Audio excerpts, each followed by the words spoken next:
Você já percebeu como hoje em dia todo mundo quer um avivamento? Queremos manifestações poderosas, curas, milagres, a presença de Deus de forma intensa. Mas existe uma pergunta que precisamos fazer.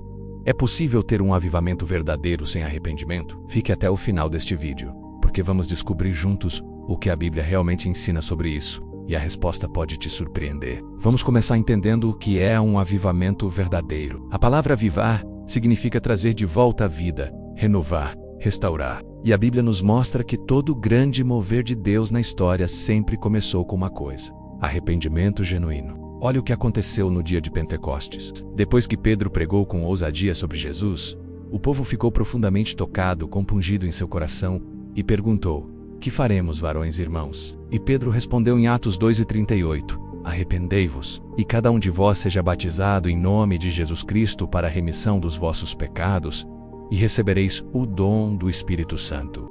Ou seja, o arrependimento vem primeiro. Não existe atalho. E sabe o que é interessante? Esse grande derramamento do Espírito no dia de Pentecostes era o cumprimento de uma profecia antiga. O profeta Joel havia profetizado sobre esse avivamento extraordinário em Joel 2:28 e 29, onde Deus promete: "E há de ser que depois derramarei o meu espírito sobre toda a carne, e vossos filhos e vossas filhas profetizarão, os vossos velhos terão sonhos, os vossos jovens terão visões, e também sobre os servos e sobre as servas derramarei o meu espírito." Mas aqui está o que muitos não percebem.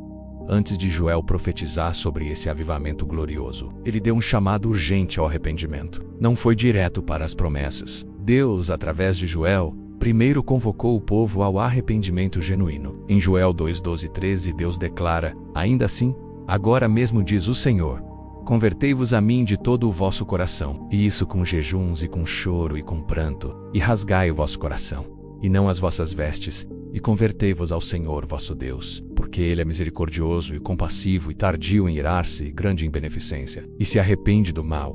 Presta atenção nessas palavras: "Convertei-vos de todo o vosso coração, rasgai o vosso coração, e não as vossas vestes." Deus estava dizendo que não queria uma demonstração externa de religiosidade.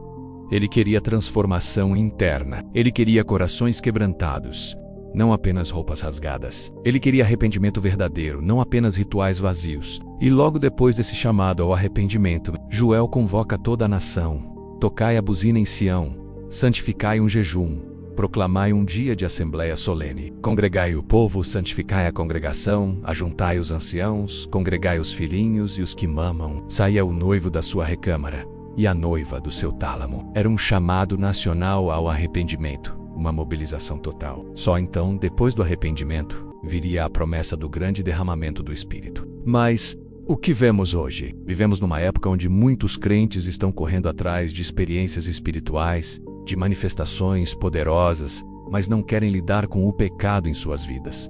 É como querer colher sem plantar. Queremos a glória sem a cruz. Queremos o poder sem a santidade. Queremos a unção sem a renúncia. Queremos pular direto para Joel 2:28, sem passar por Joel 2:12. Jesus foi muito claro sobre esse perigo. Em Mateus 7:21 ao 23, ele conta algo assustador: "Nem todo o que me diz, 'Senhor, Senhor,' entrará no reino dos céus, mas aquele que faz a vontade de meu Pai que está nos céus. Muitos me dirão naquele dia: 'Senhor, Senhor, não profetizamos nós em teu nome? E em teu nome não expulsamos demônios? E em teu nome não fizemos muitas maravilhas?' E então lhes direi abertamente: Nunca vos conheci. Apartai-vos de mim, vós que praticais a iniquidade."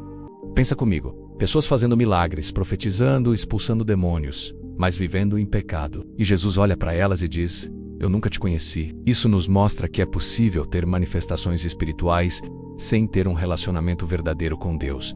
É possível operar no sobrenatural e ainda estar perdido. Mas por quê? Porque faltou o essencial: o arrependimento genuíno, a transformação real do coração. Mas vamos voltar um pouco na história. Antes de Jesus começar seu ministério, Deus enviou João Batista para preparar o caminho. E você lembra qual era a mensagem dele? Não era sobre prosperidade, não era sobre milagres, não era sobre bênçãos. Mateus 3:2 registra suas primeiras palavras: "Arrependei-vos, porque é chegado o reino dos céus." João estava dizendo: antes de vocês experimentarem o reino, antes de vocês verem o Messias, vocês precisam se arrepender. E quando os fariseus e saduceus vieram ao batismo, querendo participar daquele mover de Deus, mas sem arrependimento verdadeiro, João não teve medo de confrontá-los. Ele disse em Mateus 3:8: Produzi, pois, frutos dignos de arrependimento. João estava ensinando algo crucial. Arrependimento não é só sentir remorso ou derramar algumas lágrimas num culto. Arrependimento é mudar de direção. É produzir frutos. É transformação real e visível na vida. Agora, muitos pensam que o arrependimento é só para os não convertidos, para quem ainda não aceitou Jesus. Mas a Bíblia mostra claramente que a igreja também precisa se arrepender constantemente. Olha o que Jesus fez no livro de Apocalipse. Ele aparece para João e manda cartas para 7 igrejas. E sabe qual é a mensagem para 5 delas? Arrepende-te. Para a igreja de Éfeso, aquela igreja que trabalhava tanto, que não suportava os maus, que perseverava, Jesus diz em Apocalipse 2:5: Lembra-te, pois, de onde caíste, e arrepende-te, e pratica as primeiras obras. Quando não, brevemente te virei, e tirarei do seu lugar o teu castiçal, se não te arrependeres. Mesmo sendo uma igreja ativa e doutrinariamente correta, ela havia perdido o primeiro amor e precisava se arrepender. Para Pérgamo, que tolerava falsos ensinos. Para Tiatira, que permitia imoralidade. Para Sardes, que tinha nome de que vivia, mas estava morta.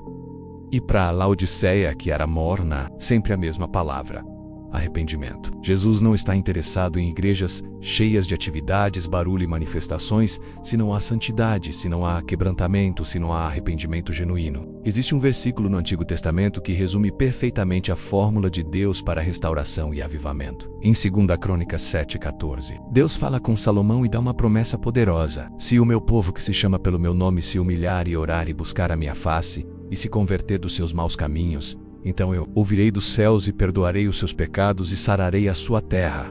Olha a ordem que Deus estabelece. Primeiro, humilhar-se, reconhecendo nossa necessidade e nossa pequenez. Segundo, orar, buscando a Deus de verdade. Terceiro, buscar sua face, não apenas suas mãos, querendo intimidade verdadeira e não apenas bênçãos. E quarto, converter-se dos maus caminhos, que é o arrependimento prático e visível. Só depois disso vem a promessa: Deus ouvirá, perdoará e trará cura. Não existe avivamento pulando essas etapas. Não existe atalho na economia de Deus. Então o que acontece quando buscamos avivamento sem arrependimento?